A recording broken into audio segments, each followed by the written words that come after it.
पटना घोषणा के बाद शिमला समझौते की तैयारी है। कहा जा रहा है कि विपक्ष को जीत का फॉर्मूला मिल गया है। भाजपा के खिलाफ करीब 400 सीटों पर विपक्ष का एक ही उम्मीदवार होगा। इसकी घोषणा 12 जुलाई की शिमला बैठक में हो सकती है।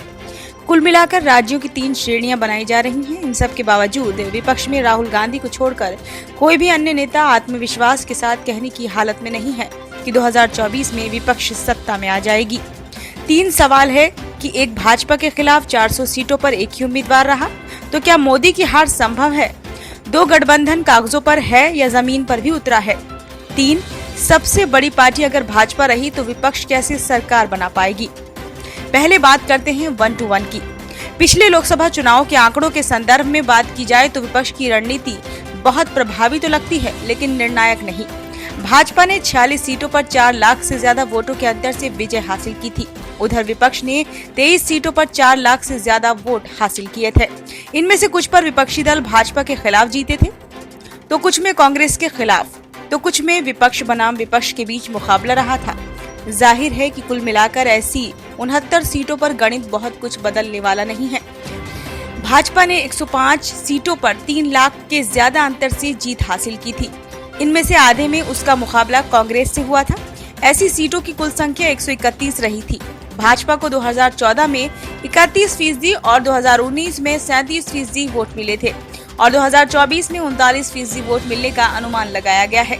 तो संयुक्त विपक्ष इन सीटों में सेंधमारी तो जरूर कर सकता है, लेकिन 3 लाख वोटों की दीवार गिरा नहीं सकता। विपक्ष की नजर ऐसे में उन सीटों पर होनी चाहिए जहां भाजपा ने 2 लाख के अंतर से सीटें जीती थी। 2019 में ऐसी सीटों की संख्या कुल मिलाकर 236 थी और इसमें से भाजपा ने 164 सीटें जीती थी। यहाँ भी दिलचस्प आंकड़ा है कि इनमें से भाजपा ने 55 सीटें कांग्रेस के खिलाफ जीती थी। तो कहानी आकर अटकती है ऐसी सीटों पर जो भाजपा ने पिछली बार 1 लाख के कम के अंतर से जीती थी। ऐसी सीटों की संख्या कुल 77 थी। अगर विपक्ष का पूरा जोर लगा दे तो यहाँ भाजपा को तगड़ी पटखनी दी जा सकती है। अगर विपक्ष इन 77 में से 60 सीटें निकाल लेता है तो भाजपा 302 से घटकर 242 पर आ जाती है। ये आंकड़े ये भी बताते हैं कि उत्तर प्रदेश में विपक्ष का एक होना कितना जरूरी है। भाजपा ने पिछली बार यूपी में 20 सीटें 1 लाख के कम के अंतर से जीती थी। यानी अगर अखिलेश, कांग्रेस, जयंत चौधरी एक हो जाते हैं तो यूपी में भाजपा की 20 सीटें कम हो जाने की गुंजाइश निकलती है। आंकड़ों के हिसाब से ये आंकड़ेबाजी रोचक लग रही है, लेकिन भाजपा 2 बार से चुने जा रहे सांसदों का नया सिरे से सर्वे कर रही है। एंटी इनकम्बेंसी दूर करने की कोशिश कर रही है। दूसरा सवाल गठबंधन का है। विपक्ष का कहना है कि महाराष्ट्र, तमिलनाडु, बिहार और झारखंड में मजबूत गठबंधन बन चुका है।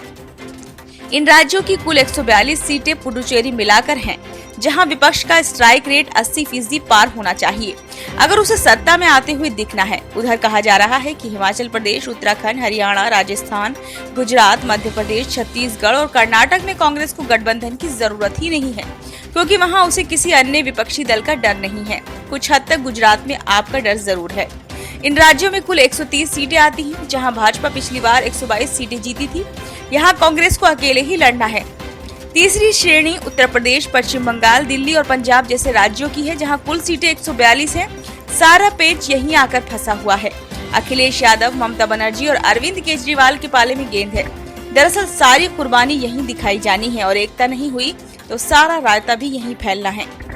मजाज साहब यूं ही नहीं लिख गए, बहुत मुश्किल है दुनिया का संवरना, तेरी जुल्फों का पैच कम नहीं है। ब्यूरो रिपोर्ट, नई दिल्ली।